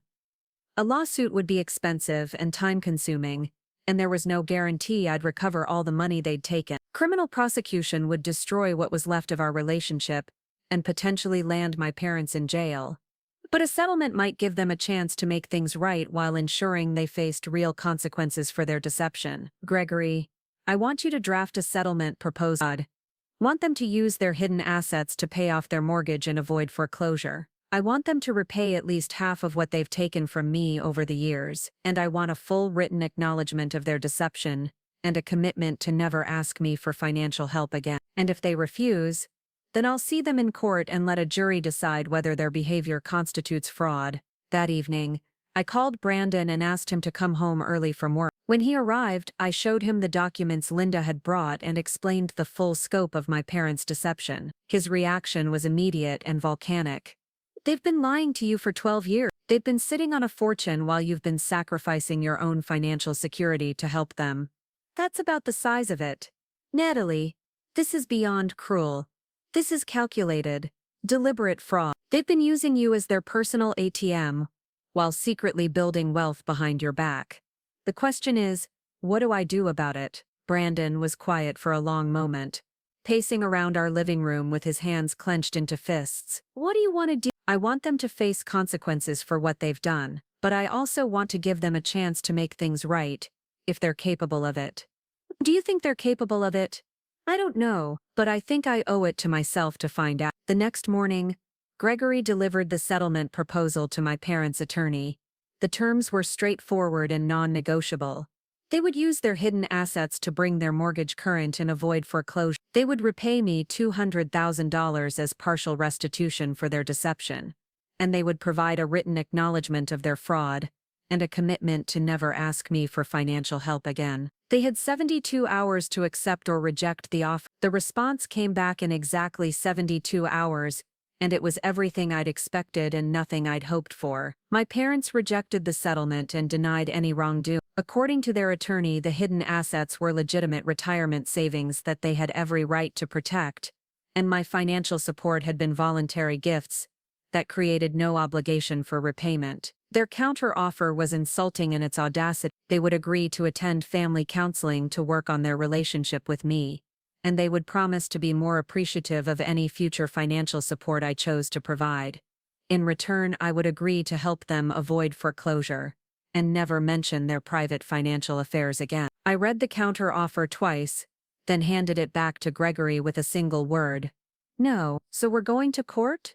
We're going to court.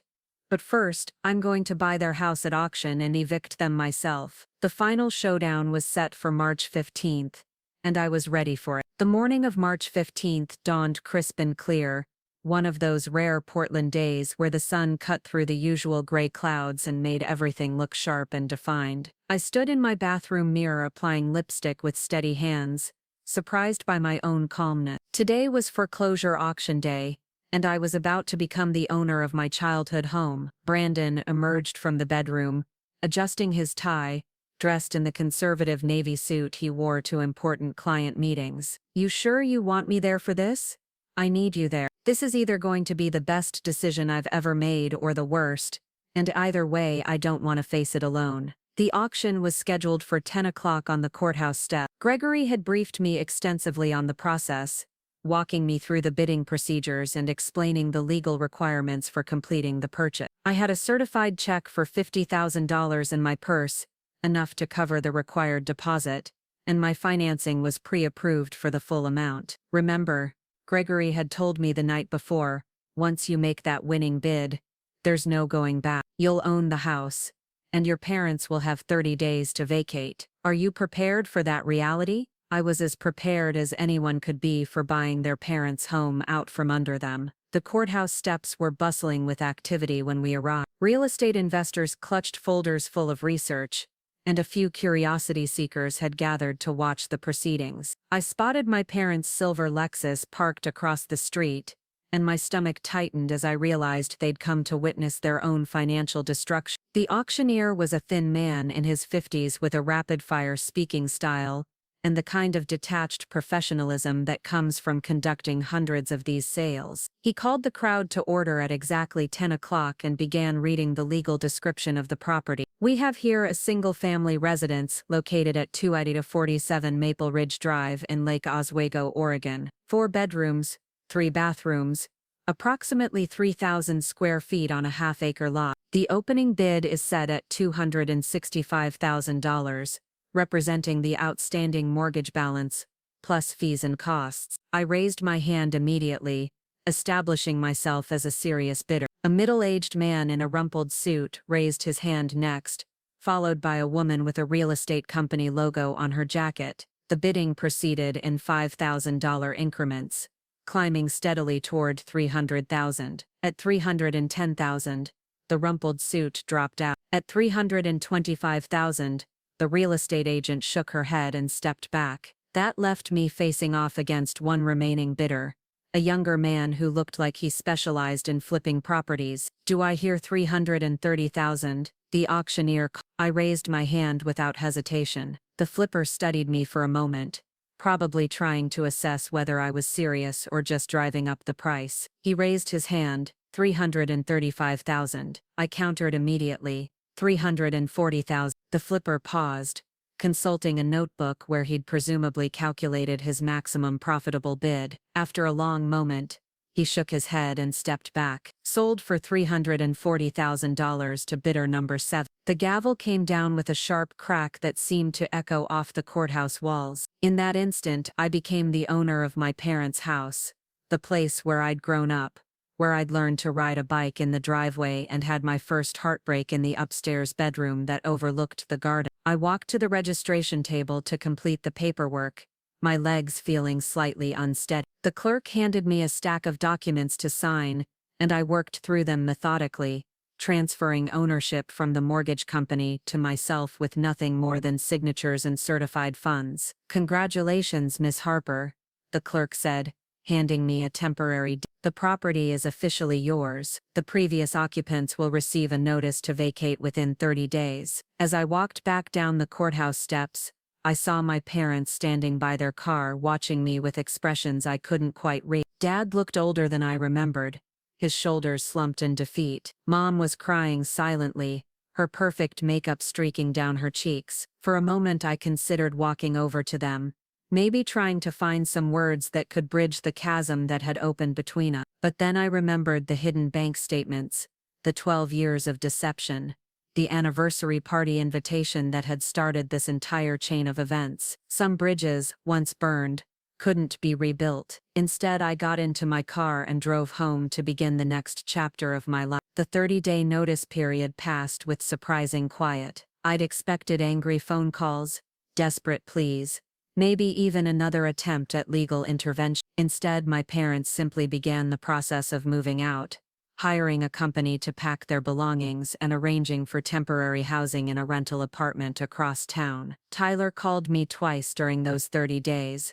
both conversations brief and strained. The first time, he asked if I was really going to go through with evicting our parents. When I confirmed that I was, he hung up without another word. The second call came 3 days before the move-out deadline. His voice was different this time, quieter and less accusatory. "Nat, I need you to know that Stephanie and I are postponing our wedding. I'm sorry to hear that.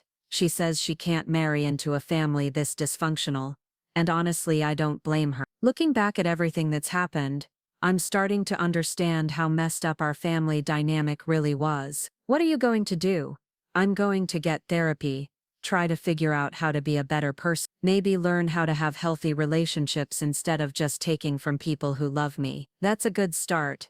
I also want you to know that I'm moving out of mom and dad's house before you take possession. I don't want to be part of this situation anymore." "Where will you go?" "I found a studio apartment I can actually afford on my salary. It's not much, but it's mine, and I'm not asking anyone else to pay for it." It was the first time in his adult life that Tyler had lived independently without family financial support, and I felt a surprising surge of pride in him. "Tyler, for what it's worth, I think Stephanie will come around if you keep working on yourself. She loves you, but she needs to know that you can break the family patterns." "Maybe, but even if she doesn't, this is something I need to do for myself." On March 30th, I received the keys to my parents' house from the property management company I'd hired to oversee the transition. The house was empty now, cleaned and ready for new occupants. I stood in the foyer where I'd dropped my backpack after school for so many years, listening to the echo of my footsteps in the vacant rooms. The place felt smaller than I remembered,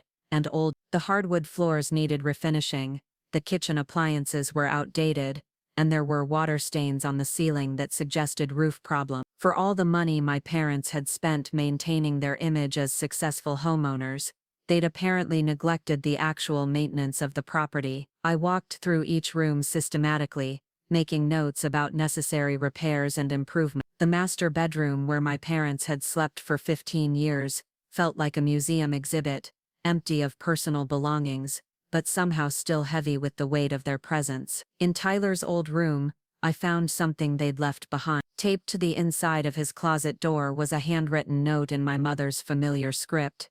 "Natalie, we hope someday you'll understand that everything we did was because we love you and wanted the best for our family. We're sorry it came to this." I stared at the note for a long time, trying to find some emotion other than exhaustion. The apology felt hollow, a final attempt to rewrite history and paint themselves as misunderstood rather than manipulative. Even in defeat, they couldn't bring themselves to take full responsibility for their choices. I took a photo of the note with my phone, then tore it off the door and threw it away. Over the following weeks, I threw myself into renovating the house with an energy that surprised everyone, including myself. I hired contractors to fix the roof, refinish the floors, and update the kitchen with modern appliances. I painted every room, replaced the outdated fixtures, and landscaped the garden that had been neglected for years. Brandon helped with most of the work, and we fell into an easy rhythm of shared projects and weekend trips to home improvement stores. There was something therapeutic about transforming the space,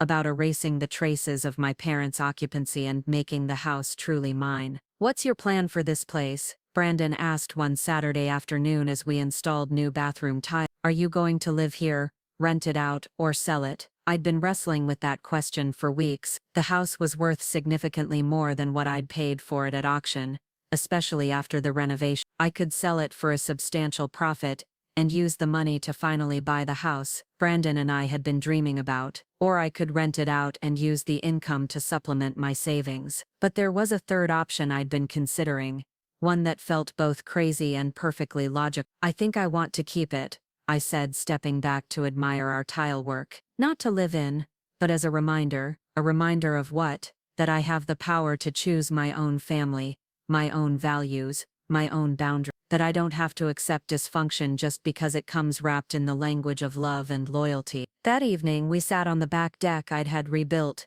sharing a bottle of wine and watching the sunset paint the sky in shades of orange and pink. The house felt peaceful in a way it never had when I was growing up, free from the tension and manipulation that had defined my childhood. I have something to ask you, Brandon said, reaching into his jacket pocket. I've been carrying this around for 3 months, waiting for the right moment. He pulled out a small velvet box and opened it to reveal a simple but elegant, Natalie Harper, will you marry me? I stared at the ring, feeling tears prick at my eyes. How long have you been saving for this? 2 years. Every month I put aside a little money, even when you were transferring thousands to your parents. I figured eventually you'd realize that you deserve to have your own dreams funded too. Yes, I said, slipping the ring onto my finger. Yes, absolutely yes. 6 months later, Brandon and I were married in a small ceremony at the house I'd bought at auction. We'd invited only the people who genuinely supported us, about 30 friends and family members who understood that love should uplift rather than drain. Tyler came to the wedding, arriving with Stephanie, who'd agreed to give their relationship another chance after months of couples therapy. He looked healthier than I'd seen him in years, more grounded and self-aware. During the reception, he pulled me aside for a private conversation. Nat, I owe you an apology that's about 12 years overdue. I spent my entire adult life taking your generosity for granted, and never once considered what it cost you. I'm sorry for being selfish, and I'm sorry for not standing up for you when Mom and Dad treated you badly. Thank you for saying that. I also want you to know that I've been working with a financial counselor to learn how to manage money responsibly. Stephanie and I are planning our own wedding now, one we can actually afford without anyone's help. I'm proud of you for doing that. The counselor helped me understand something else too. She said that healthy families don't have financial secrets, or use money as a weapon. They support each other's independence rather than creating dependence. I hugged him tightly, feeling like I was getting my little brother back for the first time in decades. My parents didn't attend the wedding. I'd sent them an invitation, more out of obligation than hope, but they'd never responded. According to Tyler, they were still living in their rental apartment and had finally gotten jobs, Dad doing project management for a small construction company, and Mom working part-time as a receptionist at a medical office. They'd been forced to access their hidden savings to pay for their living expenses and legal fees, and their comfortable retirement had been replaced by the reality of working into their 60s. Tyler said they rarely talked about me, and when they did, it was with a mixture of bitterness and bewilderment, as if they genuinely couldn't understand how their actions had led to their current situation. A year after the wedding, I received an unexpected phone call from Aunt Linda. She'd stayed in touch sporadically, checking in on my well-being, and updating me on family news I wasn't sure I wanted to hear. Natalie, I wanted to let you know that your mother has been diagnosed with early-stage breast cancer. It's treatable, but she's going to need surgery and several months of treatment. I felt a familiar tug of obligation, the old programming that told me family crises were my responsibility to solve. But this time, I recognized the feeling for what it was and let it pass without acting on it. I'm sorry to hear that. I hope she gets the treatment she needs. She's been asking about you. I think she wants to reach out, but she's not sure how. Linda, I wish Mom the best, but I can't be her emotional support through this. She made choices that destroyed our relationship, and a medical diagnosis doesn't erase the damage she caused. I understand, but if you change your mind, I wanted you to know that she's struggling. Mom has Tyler to lean on now, and she has the financial resources to pay for her treatment. She'll be fine without me. After I hung up, I sat in my home office, surrounded by the successful business I'd built, and the life I'd created on my own terms. I felt sad about my mother's diagnosis, but I didn't feel guilty about maintaining my boundary. Compassion didn't require self-sacrifice, and love didn't mean accepting abuse. Brandon found me there an hour later, staring out the window at the garden we'd planted together. "Everything okay?" I told him about Linda's call and my mother's diagnosis. He listened without trying to fix anything, or tell me how I should feel. "What do you need right now?" he asked when I finished. "I need to remember that I made the right choice, that protecting myself from people who hurt me isn't cruel, it's necessary. You did make the right choice, and you're still making the right choice every day, by refusing to go back to that dysfunction." 2 years later, I was cleaning out files in my home office, when I came across the box of documents from my legal battle with my parents. Bank statements, court transcripts, the settlement offer they'd rejected, all the evidence of their deception and my eventual victory. At the bottom of the box was the anniversary invitation I'd never received, the one Tyler had shown me in a photo from the party. Someone had given it to me after the fact, and I'd kept it as a reminder of where this journey had started. To celebrate 25 years of love, laughter and family, the invitation read, "Join David and Carol Harper for an evening of memories and joy." I laughed, recognizing the irony. Their anniversary party had indeed been an evening of memories and joy,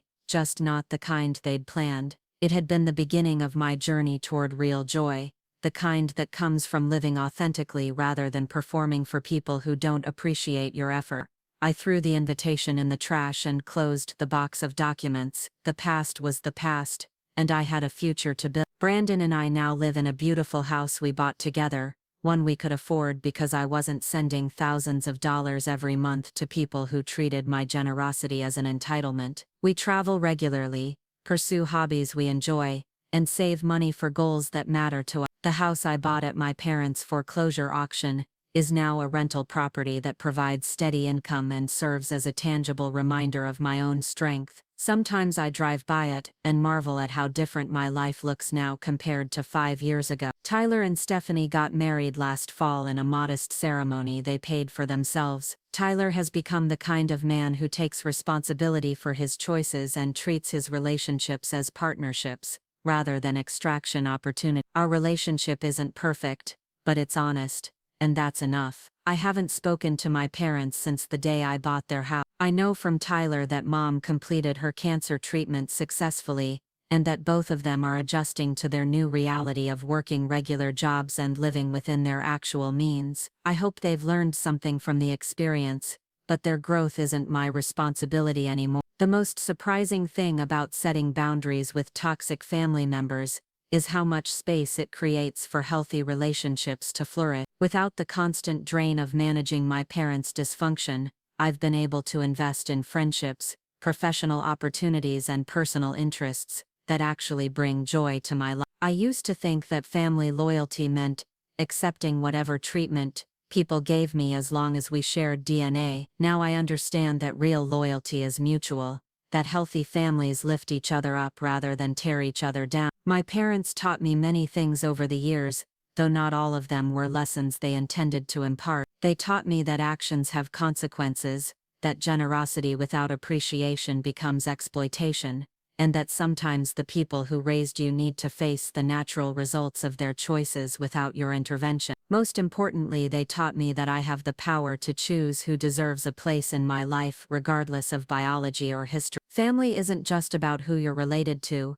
it's about who shows up for you, who respects your boundaries and who treats your love as the gift it is, rather than the obligation they're entitled to. The anniversary invitation that started this whole journey promised an evening of love, laughter and family. In the end, that's exactly what I got, just not from the people I expect. I found my real family among the people who celebrate my successes, rather than resenting them, who support my dreams rather than sacrificing them for their own comfort. And for the first time in my adult life, I'm truly home. Up next, you've got 2 more standout stories right on your screen. If this one hit the mark, you won't want to pass these up. Just click and check them out.